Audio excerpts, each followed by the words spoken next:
இதெல்லாம் கடமை உணர்ச்சியா? உங்களையே நீங்க இந்த அளவுக்கு மாத்திக்கிட்டு ஒரு கணவரை தேடிக்கிட்டு இருக்கீங்க. இது முட்டாள்தனம். அதாவது கல்யாணத்தை பத்தி பேசுற அளவுக்கு நான் பெரியவன் கிடையாது. ஆனா உங்க வாழ்க்கையில ஏற்கனவே ஒருத்தரை நீங்க காதலிச்சிருக்கீங்க. அவங்க மேல பாசம் விருப்பம் இல்லாமலையா காதலிச்சீங்க? ஆமா, ஆனா அது நானும் ஒரு பொண்ணை விரும்புறேன். அவளுடைய பேரு சாக்குரா.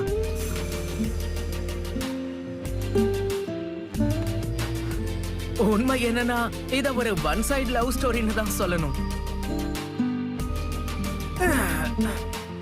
விஷயம் என்னன்னா சாக்குராவுக்கு என்ன பிடிக்காது, சாஸ்கேவை தான் ரொம்ப ரொம்ப பிடிக்கும். அவ மனசுல அவனுக்கு தான் இடம் இருக்கு. அவன் மனசுலயும் இடம் பிடிக்கணும்னு ரொம்ப போராடுறான்.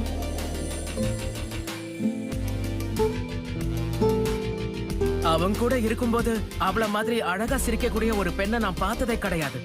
அத வார்த்தைகளால சொல்ல முடியாது. இங்க பிரச்சனை என்னன்னா நானும் சாக்குராவை விரும்புறேன். அவ என்ன அப்படி பார்க்கல. அதுக்காக நான் அவளை தொந்தரவு பண்ணல. நீ என் கூட தான் வாழணும்னு நான் எப்படி அவளை கட்டாயப்படுத்த முடியும்? உண்மையை புரிஞ்சுக்கிட்டு நான் என் மனசை மாத்திக்கிட்டேன். சாக்குரா எந்த அளவுக்கு சாஸ்கேவுடைய மனசுல இடம் பிடிக்கணும்னு துடிக்கிறாளோ அதே மாதிரி சாக்குரா மனசை மாத்தவும் நான் முயற்சி பண்ணிக்கிட்டு இருக்கேன். எனக்கு புரியுது. ஆனா என்னுடைய விதியே வேற. அதெல்லாம் ஒண்ணும் கிடையாது. இது உங்க கிராமத்தை சேர்ந்தவங்க உருவாக்கின விதிமுறைகள். விதிமுறைகளை உடைச்சு வாழ்க்கையில ஜெயிக்கணும். ஆனா எப்படி?